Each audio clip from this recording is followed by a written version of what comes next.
6 drones, 15 minutes, 3 critical radars blinded, and a Russian patrol boat rocked in its own harbor. That's not hype. That's the timeline. In this video, we break down the feature, advantage, and benefit, Ukraine's rapid hopping control links, the edge over the Kasuka 4 EW vehicle, and the strategic payoff, neutralizing the eyes of the S-400 and Pantsir S1, so follow-on strikes can pass. See how a 2-second burn-through and a valley corridor between two TORS made missiles miss and guns guess. Before we move on, please take a moment to subscribe to the channel and like the video. How does a palm-sized radio link walk past $1 million jammer and live to transmit?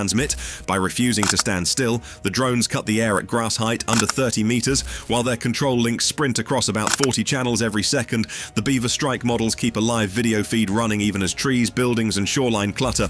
Bounce signals in every direction. The link doesn't wait for a clear lane. It changes lanes so fast the jam never holds. Then the Kasuka 4 rolls into the net. It clamps on the band, throws power, and starts to fingerprint the control signal. Telemetry dips hard. Voltage and heading tick in late. The feed turns to grey squares and smears of light. Operators see just enough horizon to hold bearing, but the coast is still minutes away, and the swarm risks going blind in the one place it can't, over shallow water with defenses ahead. Here's the leak in the jam. The Ukrainian protocol rotates frequencies faster than the Kasuka's adaptive filters can settle. Its analysis cycle needs roughly 50 milliseconds to sniff, cue, and shift power. The link has already hopped twice. The result is a punch that lands where the target used to be. Hops follow a pseudo-random schedule that both ends know, with the timing budget trimmed to keep control decisions under a second. That tight loop means stick inputs, gimbal nudges, and course corrections arrive while the jammer is still sliding its own dials. Low altitude does the rest. Ground clutter at these heights is ugly for radar. Pulses hammer the soil, trees, and buildings and come back so hot that moving target indicators struggle to separate a small airframe from a mess of reflections. Operators raise detection thresholds to kill false alarms. That creates holes in the net, false negatives the drones can pass through. When speed comes down to the mid-30s in kilometers per hour, you get an object that's not fast enough to flag as a clear aerial track, not slow enough to look like a truck. It sits in the filter's grey zone and slips by. The operators need a clean look. They call a burn-through, 2 seconds of concentrated power on a single channel. The feed snaps sharper. A rotating dish sweeps. Next to it sits a tell and a diagonal panel that points to a search array. It's a high-risk move because sitting still on one channel paints a brighter target for the jammer's lock. But the payoff is confirmation and coordinates that matter now, not later. Small airframes help the math. Carbon fiber holds a poor radar return, and electric motors run only a few degrees above ambient, so the IR signature undercuts many seekers. Barrage jamming wastes power on an object that doesn't reflect or glow much. Even when a missile queries the scene, the echo and heat don't feed a strong lock. The value of the jam drops while the drone keeps moving. The feed staggers back long enough to sketch a corridor and tag nodes in order of strike. Every extra second risks a hard lock from the Kasuka, so the link dances, short bursts of video, short bursts of steering, then back into the hop set before the filters catch up. It's ugly, but it's enough. So how does a link hop 40 times each second and still carry control and video with pre-computed hop sets baked into both ends, clocks held in tight sync, and bursty error correction that lets packets arrive in clumps and still rebuild frames and commands, lose a slice here and there, and you still keep the path and the picture. The jam is blunted, the picture is clear enough. Now the problem isn't electronic at all. 2 TORS overlap ahead, and a harbor rings with missiles that don't care how clever your radio is. Can 6 drones draw a line exactly 1.4 kilometers from 2 air defense units and live through paired missile shots? That's the bet. Operators lock a course at 95 kilometers per hour and hold a straight 10-second run between 2 TOR M2 envelopes.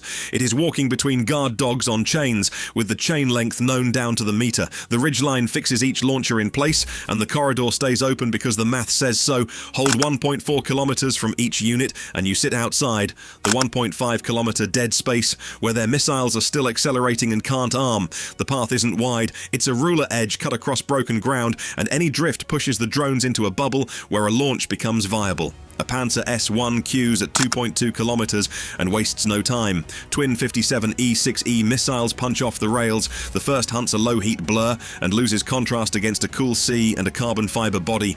The second gets close enough to trigger the proximity fuse, but the detonation throws fragments past a frame that doesn't present hot metal or fuel to ignite. The video shows a pale exhaust arc sliding past the lens and then static as shock hits the airframe. Control returns and the formation stays level. Because the route matters more than speed, guns wake up. The Panzer's 30mm start to chatter, but the geometry is ugly. At grass height, with dips and reeds, the depression limits bite. The fire control computer wants a steady target track for a second and a half to lay lead. It never gets it. Operators feed quick, random inputs and shave a meter of altitude when the dish pans their lane. Burst fire flashes high and long. The drones resist the urge to sprint. Speed adds drag into the weave. Survival sits in low profile and steady hands. Here is why the corridor works. Missiles carry arming windows to prevent premature bursts. At low altitude, a missile needs time and distance to stabilize fins, spool guidance, and fuse. Inside that 1.5-kilometer ring, it's still waking up. Add kinematics. At sea-skimming height, dense air eats energy fast. Time to go shrinks to a sliver, leaving human operators with seconds to classify, aim, and fire. Cognitive load spikes and small corrections arrive too late. The Panzer tries to solve a target that drops in and out of clutter, and each missed second turns a good solution into spray and guesswork. Strike order cracks the defense in depth. The first drone knifes into a P-18 TAC early warning radar and throws the site into power faults. The second tears the Nebo-U array, the big set that stitches long-range tracks.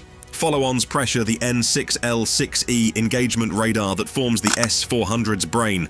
When these pieces fall, shooters lose their cueing. The lattice breaks. Batteries that once shared a picture turn into isolated boxes staring at noise and reacting late to threats that no longer announce themselves on a shared net. Cut the eyes and the harbour goes dull. Search beams thin out. A Zu-23 rattles late across the pier as the last drone dips below the waterline beside a BK-16. The charge pops under the hull, where plating is thinner, and the craft lists propulsion stunned. Each lost boat is one less quick reaction run to contest a beach. So how did 6 small drones thread overlapping defenses?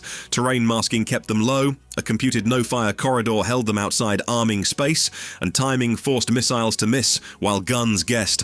The payoff is a clear lane, not a fluke. The benefit isn't one damaged patrol craft, it's a repeatable way to blind a stretch of coast and open routes for future hits on naval hubs and the shadow fleet that feeds them. Small, fast-learning drones don't just survive jammers and missiles, they split an integrated air defense into blind, isolated machines that wait for cues that never arrive. Frequency hopping and short burn-throughs show how adaptation wins, and this race won't slow. Each cycle of countermeasures drives the next, and the edge goes to the side that iterates faster.